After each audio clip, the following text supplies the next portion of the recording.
All right, let's dive into New York. We've been covering the ballot measures for all of the states, and we are now into New York. So 2022 ballot measure for New York. And we're going to explain to you how it works. We have 3 of them for the big apple states here. New York does not allow its voters the option to place initiatives on the ballot, be they pass their own laws or ratify their own amendments into the New York State Constitution. Roger Meadows has been helping me with this, and he said, we'll see about that. I know that's something that he wants to change. On the legislature, only the legislator can pass laws independent of voter involvement and place initiatives on the ballot using a legislative preferred constitutional amendment for voters to ratify, amending the legislative amendments within the Connecticut Constitution.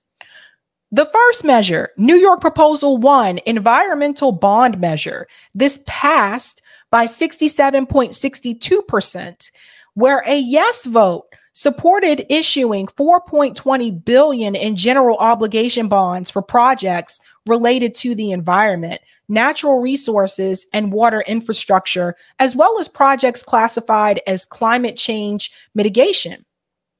That's pretty cool. How would the bond be distributed? It says that up to $1.50 billion for air and water pollution reduction projects, wetland protections to address sea level rises, storm surge, and flooding, relocating or retrofitting facilities, green building projects, solar arrays, heat pumps, and wind turbines in public low-income housing areas. This is interesting. Zero emission school buses, street trees, and urban forest programs, green roofs and reflective roofs, and carbon sequestration on natural and working lands. At least 1.10 billion for flood risk reduction, coastal and shoreline restoration, relocating and repairing flood-prone infrastructure and roadways. And this is important because New York City is one of those cities that the flood risk is real in reference to climate change. Up to $650 million for land conservation and recreation plans, programs, and projects. And up to $650 million for projects as well as fish hatcheries. I forgot that part. And related to wastewater, sewage, and septic infrastructure, etc. Who supported this? Governor Kathy Hochul and New York State Labor's Organizing Fund. Some of the organizations that supported it was Environmental Advocates of New York. Interesting. We're going to go on to opposition, who opposed it. New York State Conservative Party, of course. One of the reasons for opposing it, they said that the New York State Conservative Party cares about environmental conservation, but it also cares about working and middle-class families that are having trouble making ends meet. Almost 1.5 million financially, New York families have fled the state for friendlier tax climbs over the past dozen years. So Roger added commentary and said, does anyone believe conservatives believe they care about working and middle-class families? As Ed Lover used to say, come on, son. And people are leaving the state because, number one, the rent is too damn high. New York City is it's ridiculous to live there. I used to live there a couple of years ago, actually many years ago, but it's too expensive to live there. It's not just because of this reason here. That was interesting. Over $4 million was spent to support it. No money was spent to oppose it in reference to campaign finance.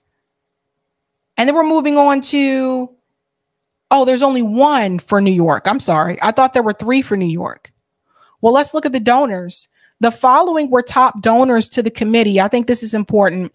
The Nature Conservancy, Scenic Hudson, Inc., NRDC Action Fund, We Act for Change. So you can see some of the donations there. All right, so we are going to continue with the ballot measures, and then we'll end for tonight. And that is with North Dakota. North Dakota, it is the only state in the U.S. that has a public bank. It's called the Bank of North Dakota. So I feel good about going into this one. In North Dakota, citizens of North Dakota through direct which means after an initiative qualifies to go on the ballot after a successful petition drive, it goes straight to the ballot for voters to pass or ratify. So they can initiate legislation as either a state statute or a constitutional amendment. In North Dakota, citizens also have the power to repeal legislation via veto referendum. The North Dakota Legislative Assembly may also place measures on the ballot as legislatively referred constitutional amendments with a majority vote. There are restrictions, though, in reference to the subject. North Dakota has concurrent resolution 3011 establishes citizen-initiated ballot amendment measures would require that initiated measures are estimated to have significant fiscal impact and must be placed on the general election ballot.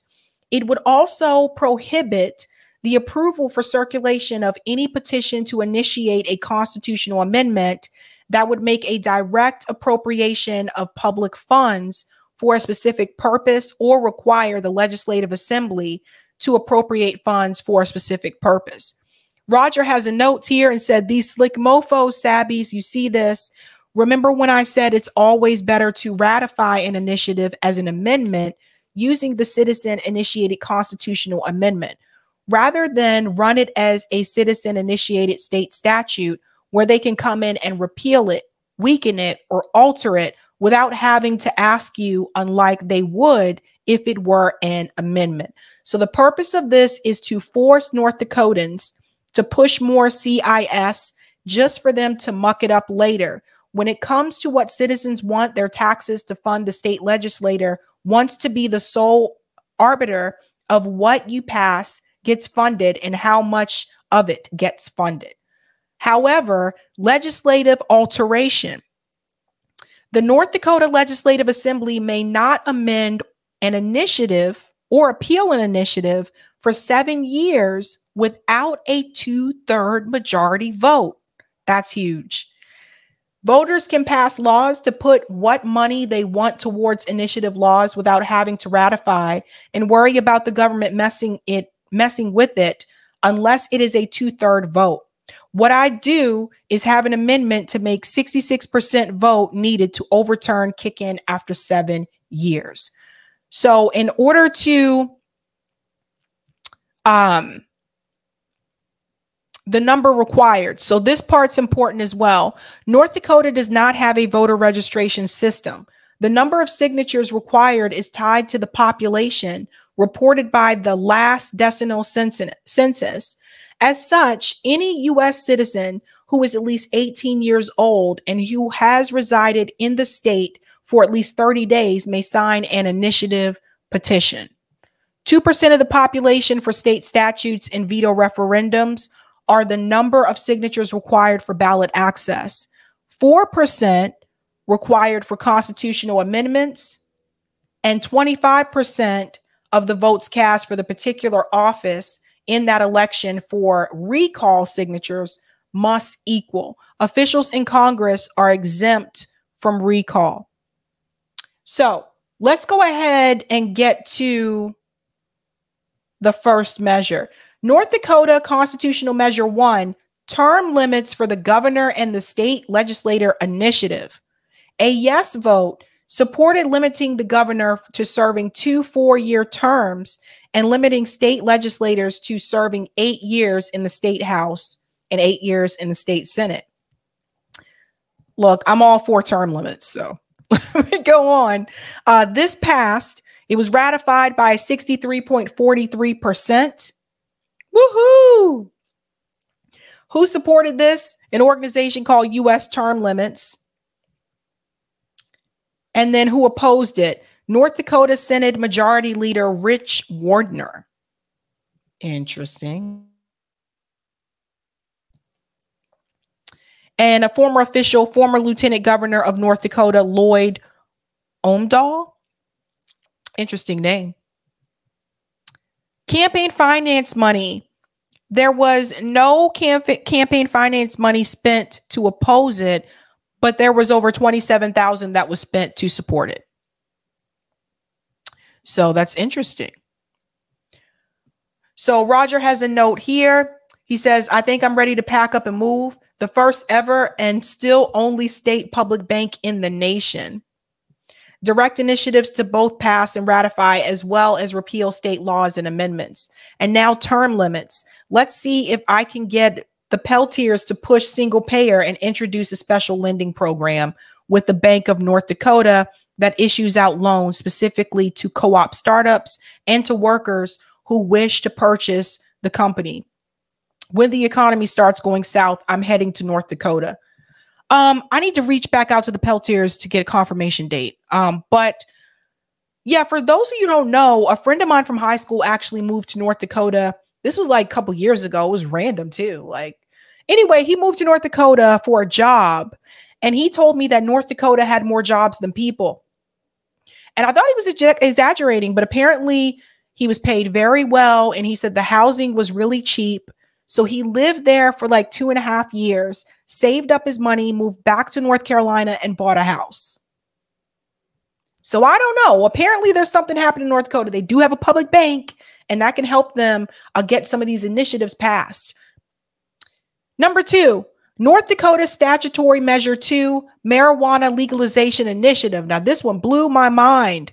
A yes vote supported legalizing the use and possession of up to 1 ounce of marijuana for adults 21 years old or older, allowing individuals to grow up to 3 marijuana plants and requiring the Department of Health and Human Services to establish rules regulating adult use marijuana by October 1st, 2023. I was very shocked by this.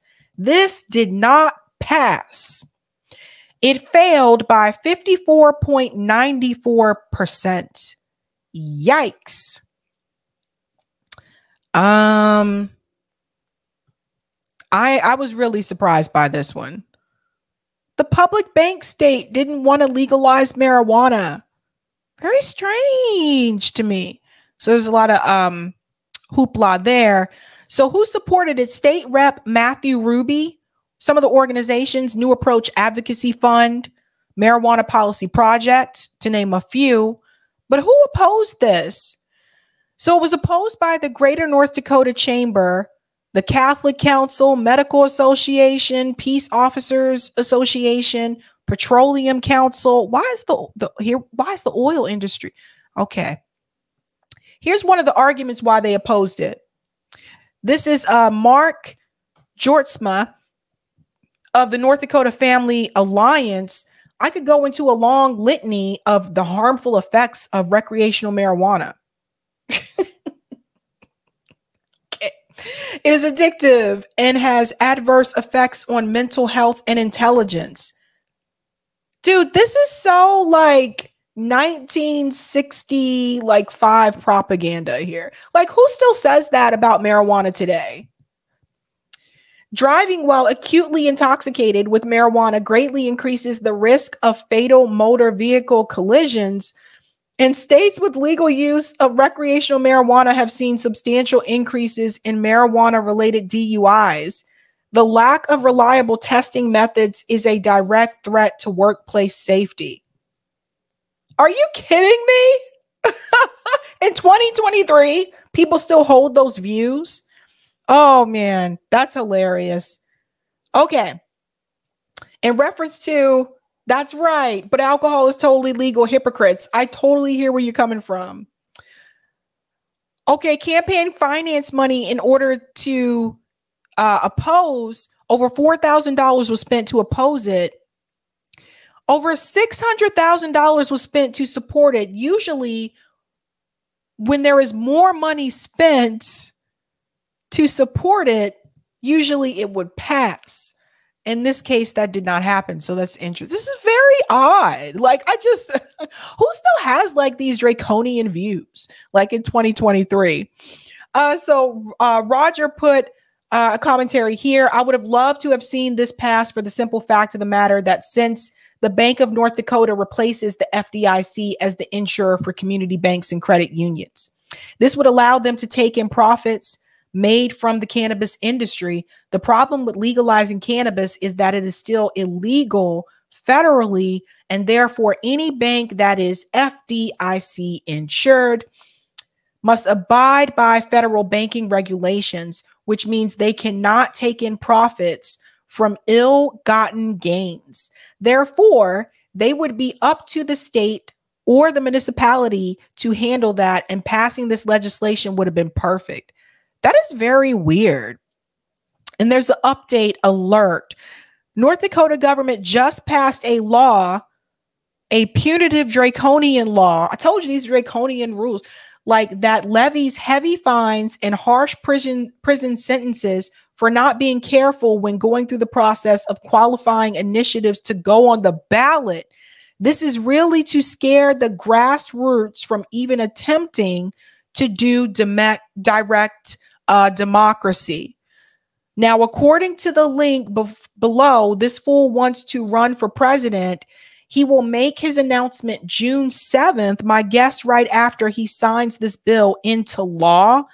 Despite it passing by a veto-proof majority, he can still veto it. So this gentleman here wants to run for president, Governor Doug Burgum. I'm just going to show you. That's him there.